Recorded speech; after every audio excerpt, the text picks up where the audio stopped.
Well, popular culture teaches us to live life without regrets. We hear the phrase no regrets all the time, but this Wellness Wednesday, we're challenging that narrative and talking about why regret is actually good for you. All right, so Mary Jo Horton is here from Memorial Health. She's the manager of behavioral health. Y'all know Mary Jo. We all know Mary Jo. All right, so Mary Jo, let's start with, why do you think in our culture we've taken on this mantra, no regrets? Why do you think we do that? So I wonder if people think that if they have a regret, it means that there's something wrong with them or they're bad.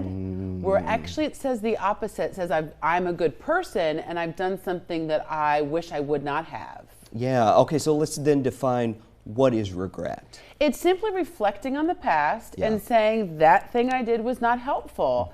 We don't have to have this negative critical value judgment about it.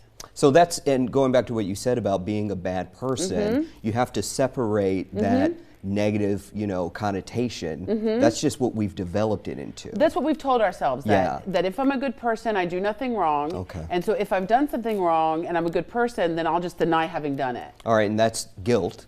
So you say that regret is connected to guilt, but guilt is actually a healthy thing. 100%. I mean, why? Guilt says I have values, I'm a good person, and I regret doing something outside of my values, and I'm going to find ways to continue to be a good person. Okay, so guilt is useful. Absolutely. Yeah, we all should sort of embrace that. If you meet somebody that has never had any guilt, I worry that what they would be able to do and then just keep moving forward, taking no breaths. So we're doing this discussion because you and I were having another discussion, and we hit like just a moment about regret, and you said that. You said if you're dealing with someone who has no regret, no guilt, that's potentially a dangerous person. Because that means that they may not value my safety.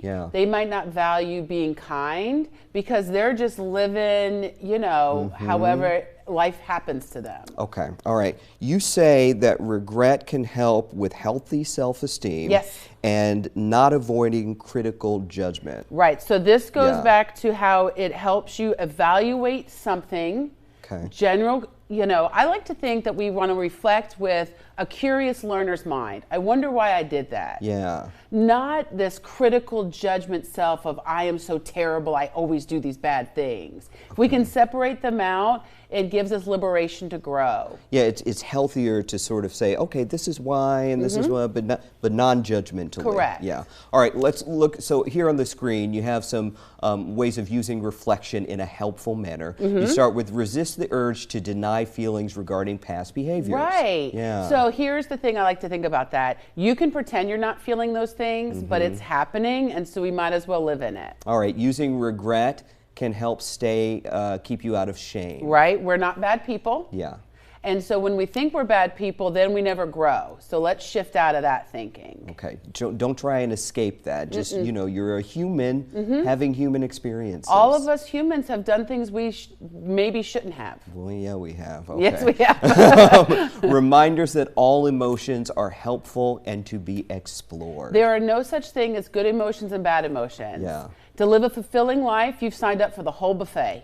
So to be able to experience each of them safely and fully so you can keep moving forward is how a meaningful life is going to happen. I think as a culture we try to protect ourselves from the bad things that we do, but you don't have to protect yourself from it. No, it doesn't have to be scary, and really think about how we can teach others compassion by acknowledging things that we've done that we're not proud of. We were talking just before we came on camera, so we've talked about regret sort of on the micro level, the individual level, but on a macro level, and this is why I could never reconcile with the no regret thing. Right. I mean, we live in a country where there are some things that have happened in this country we need to regret. And if you think about what we value and what we stand for, there are certainly things that have happened that are outside of those values.